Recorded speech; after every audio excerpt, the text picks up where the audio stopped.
Il-Qorti tal-Ġustizzja tal-Unjoni Ewropea ddeċidiet li Malta kisret l-obbligi tagħha skont il-liġi tal-Unjoni Ewropea meta adottat deroga li tippermetti l-insib ta' 7 speċi ta' qasafar tal-għana selvaġġi.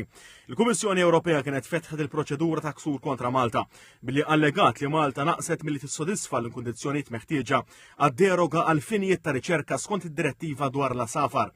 L-asafar tal-għana selvaġġi huma protetti mid-direttiva dwar l-asafar fl-Unjoni Ewropea.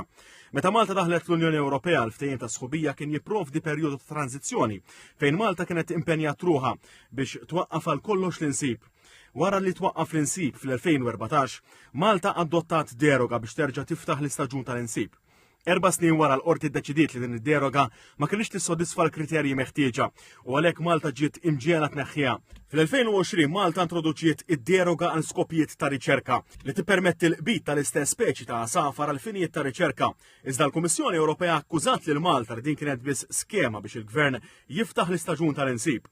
Għaldaqstant, il-Kummissjoni fetħet proċedura oħra ta' ksur kontra Malta.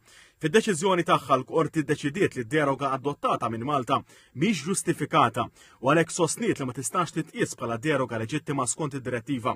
Ikkonkludiet li Malta naqset milli tipprovdi l-provi meħtieġa biex turi li d-deroga kellha lan ta' riċerka użata b'metodi xjentifiċi.